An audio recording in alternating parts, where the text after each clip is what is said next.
भीमराव अम्बेडकर के जन्म दिवस के शुभ अवसर पर कार्यक्रम की अध्यक्षता कर रहे बड़े भाई राममूर्त विश्वकर्मा जी, धर्मशाला के कोषाध्यक्ष सदाशिव विश्वकर्मा जी, प्रधान महेंद्र गिरी जी और दूर दराज से आए हुए समस्त विश्वकर्मा भाइयों और हापा के लोकप्रिय विधायक गुरु प्रसाद मौर्य जी, हम सभी का हार्दिक अभिनंदन एवं स्वागत करते हैं। अम्बेडकर समानता को लेकर काफी तत्पर है। जैसा कि आप लोग सभी जानते हैं, उनका मानना था कि समानता का अधिकार धर्म और जात से ऊपर होना चाहिए। प्रारंभिक व्यक्ति को विकास के समान अवसर उपलब्ध कराना किसी भी समाज की प्रथम और अंतिम नैतिक जिम्मेदारी होनी चाहिए। अगर समाज इस दायित्व का निर्वहन नहीं कर सके तो उस समाज के हमें बदल देना चाहिए। इन्हीं शब्दों के साथ हम अपनी वाणी को विराम देते सभी का बहुत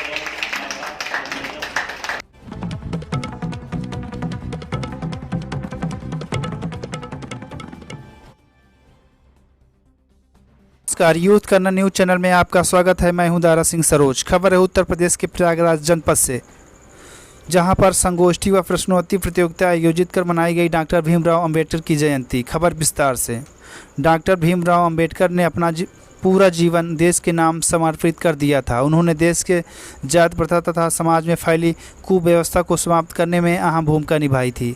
उनका मानना था कि सभी जातियों को एक जैसा अधिकार मिलना चाहिए। उक्त बातें फाफू के विधायक गुरु प्रसाद मौर्य ने आज सूचना और प्रसारण मंत्रालय, भारत सरकार के क्षेत्रीय लोक संपर्क ब्यूरो प्रयागराज द्वारा पड़िला महादेव में आयोजित एक विशेष जन जागरूकता कार्यक्रम को संबोधित करते हुए कहा। उन्होंने कहा कि बाबा साहब की जयंती पर सच्ची श्रद्धांजलि तभी होगी जब हम उनके बताए गए आदर्शों शिक्षित बनो, संगठित बनो, संघर्ष करो से प्रेरणा ग्रहण करेंगे। श्री मौर्य ने इस जन जागरूकता कार्यक्रम की सराहना करते हुए कहा कि डॉक्टर अंबेडकर आज़ादी की लड़ाई में न सिर्फ एक अहम भूमिका निभाई बल्कि संपूर्ण राष्ट्र के लिए संविधान निर्माण की भी जिम्मेदारी उठाई। कार्यक्रम को संबोधित करते हुए ग्राम प्रधान महेंद्र गिरी ने डॉक्टर भीमराव अंबेडकर के जीवन पर कहा कि उन्होंने अपने जीवन में कई महत्वपूर्ण आंदोलन में हिस्सा लिया। आगे उन्होंने बताया कि डॉक्टर अंबेडकर दलित परिवार से संबंध रखते थे, इसी कारण उन्हें बहुत जीवन में यातनाएं झेलनी पड़ी। किसी कमज़ोर व्यक्ति का साथ उन्होंने कभी नहीं छोड़ा। यही वजह कि आज भी लोगों के दिलों में जिंदा हैं। उन्हें आज भी पूरे आदर और सम्मान के साथ याद किया जाता है। कार्यक्रम को संबोधित करते हुए पवंस ऑर्गेनिक फर्टिलाइजर एवं मैन्योर यूनिट के कृषि विशेषज्ञ विनोवर शर्मा ने कहा कि बाबा साहब अम्बेडकर का जन्म 14 अप्रैल 1891 को मध्य प्रदेश के महू में हुआ था। महार जात के होने की वजह से डॉक्टर अंबेडकर के साथ बचपन से ही भेदभाव शुरू हो गया था। उन्हें प्रारंभिक शिक्षा ग्रहण करने में बहुत कठिनाई का सामना करना पड़ा। इसके बावजूद डॉक्टर अंबेडकर ने देश विदेश में कई डिग्रियां हासिल की और स्वतंत्र भारत के पहले कानून मंत्री बने।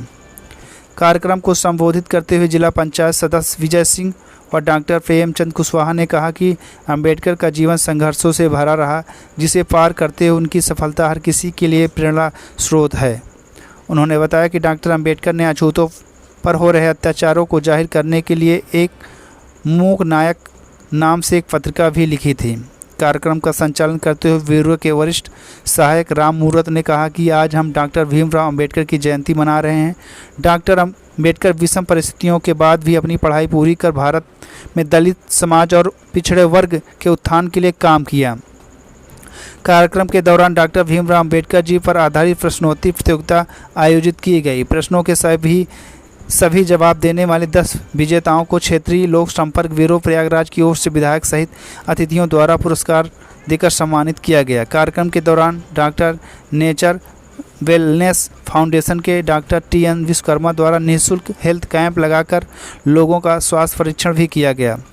कार्यक्रम को विश्वनाथ शर्मा प्रशासनिक अधिकारी शिक्षा निदेशालय, संतोष विश्वकर्मा, डॉक्टर आलोक विश्वकर्मा, सहायक प्रोफेसर गोपाल जी शर्मा आदि प्रमुख लोगों ने संबोधित किया। कार्यक्रम के समापन की औपचारिक घोषणा समाज सेवी सदाशिव द्वारा किया गया। कार्यक्रम के दौरान शिवदत्त शुक्ल एडवोकेट हाई कोर्ट, महारानी दिन, संगमलाल, जितेंद्र कुमार आदि प्रमुख लोग उपस्थित रहे। यह खास रिपोर्ट थी प्रयागराज से हमारे संवाददाता दारा सिंह की।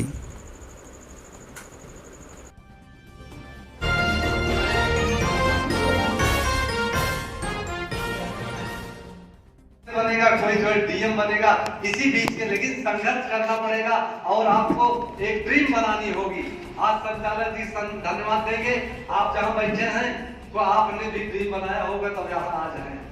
बिना ड्रीम के आप वहां नहीं पहुंचेंगे। हम माताएं बहनें जो आई हैं इनको भी कहेंगे कि अपने बच्चों को पढ़ाई जरूर कराइएगा, आधी रोटी खाइएगा लेकिन पढ़ाई जरूर कराइएगा। आपके बीच कहने आए, हमारे गार्जियन भी काफी लोग आए हैं। हम लोग जानते हैं, हम लोग पढ़ाई में बड़ी दिक्कत से पढ़ाई कराए होंगे गार्जियन, तो आज अपनी वाणी विराम करते हुए बताएंगे कि आप अपने माता पिता की सेवा बहुत जरूरी है। माता पिता की सेवा करेंगे तो वास्तव में एक दिन जो है आप उस मंजिल पर पहुंचेंगे जहां आप सोचे नहीं होंगे। अपनी वाणी के विराम करेंगे। हमको 2 और जगह जाना है, 2 कार्यक्रम लगे हैं। एक कार्यक्रम अभी होके आए हैं भैया रविदास वाले में, धर्मशाले से, तो हम लोग कई कार्यक्रम लगा है, नहीं समय देते, बड़ा अच्छा लगा संचालक जी आपने जो कहा, हम पहुंचे। 2 भाई हमारे गए थे उसमें, अभी भैया थे और तो हम लोग तो भाई देखे अम्बेडकर जी की विचारधारा था, न तो नीच न ऊंच न जात न पात, न तो कोई हमारा जो है एम नहीं है। हम मौर्य समाज से बिलोंग करते हैं, हमको जहां भी बुला लेंगे, जैसे भी स्थिति में हम रहेंगे पहुंचेंगे। हम लोग को कोई भेदभाव नहीं है कि हम कहाँ हैं, कैसे नहीं, किस तरह से जुड़े हैं। भाई यही आपको बताना चाहूंगा, मौर्य समाज का धर्मशाला है, उसके अध्यक्ष लगातार हम 15 साल से लगातार हैं। टाइम हमारे पास नहीं रहता, लेकिन इस संघर्ष देख के एक जिम्मेदारी और देती है कि डॉक्टर साहब इसको निभाइए। 10 मरीज एडमिट हैं मनसहिता पर, टाइम नहीं है मास्टर साहब वगैरह, लेकिन इतना समय देते हैं वो वास्तव में आपके बीच कहें तो शाम तक हम बैठे रहेंगे। क्योंकि ऐसा हम जो है संचालक जी सिस्टम बना दिए हैं कि केवल हम ही नहीं कमाए, हमको पैसा नहीं चाहिए, हमारे लोग पैसा कमा रहे हैं, हम अपने बीच जो है आपके बीच समय देने के लिए तैयार हैं। तो जय हिंद, जय समाजवाद, जय भारत, जय मतलब यहाँ के कर्मचारी।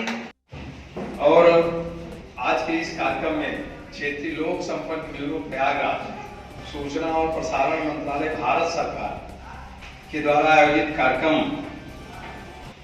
इसमें आयोजक श्री राममूर्ति विश्वकर्मा जी, जो वरिष्ठ सहायक क्षेत्रीय लोक संपर्क ब्यूरो प्रयागराज, हम आपको बहुत बहुत बधाई देते हैं कि आपने इस कार्यक्रम की रूपरेखा जो रखा है। सबसे पहले मैं आपको उसके लिए बधाई देता हूँ, आभार व्यक्त करता हूँ। हमारे बीच में हमारे साथी श्री संतोष विश्वकर्मा जी, जो हमारे इस धर्मशाला के आप प्रबंधक भी हैं, और श्री विनोद शर्मा जी, जो हमारे कृषि अच्छा श्री विनोद शर्मा जी, जो हमारे कृषि वैज्ञानिक के रूप में आपके बीच में हैं। इनकी भी बातों को आप सब लोगों ने सुना होगा।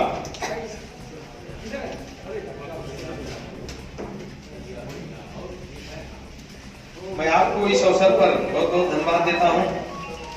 आदरणीय प्रधान जी श्री महेंद्र गिरी जी, जो आपके इस पूरे क्षेत्र के आप ग्राम प्रधान हैं, उनकी भी उपस्थिति हो तो कार्यक्रम और अच्छा हो जाता है। श्री मनीलाल विश्वकर्मा जी, श्री सदाशिव विश्वकर्मा जी, डॉक्टर पवन जी, इधर हमारे मिश्रा जी भी बैठे हैं, राहुल जी, और सामने बैठे हुए सभी प्रतिभागी नन्हे मुन्ने बच्चे और बच्चियां, पितृ बुजुर्गों, भाइयों, साथियों, हम मंच के तरफ भी और सामने भी आप सबको आज इस कार्यक्रम में आप डॉक्टर B.R. अम्बेडकर जी को सच्ची श्रद्धा अर्पित करने के लिए यहाँ उपस्थित हैं। उसके लिए आप सबको मैं बधाई देता हूँ, धन्यवाद देता हूँ। सुबह से हम लोग आज बाबा साहेब डॉक्टर B.R. अम्बेडकर, जो भारत रत्न से सम्मानित किए गए थे, उनके इस कार्यक्रम को हम लोग सुबह से मना रहे हैं, और पूरे भारत में नहीं, विदेश में भी, अन्य देशों में भी आज एक कार्यक्रम मनाए जा रहे हैं। इसी से हम लोगों को, जिनको सिंबल ऑफ नॉलेज के रूप में भी लोग जानते हैं, यानी बाबा साहब का नाम लेना ही एक पढ़े लिखे या यूं कह लीजिए कि जिसके बारे में 2 दिन 4 दिन 10 दिन भी बताया जाए तो हम समझते हैं सूरज के सामने दीपक दिखाने के बराबर है। हम लोग बाबा साहब के केवल एकाध चीज पर, उनकी एकाध बातों पर तो डिस्कस कर सकते हैं।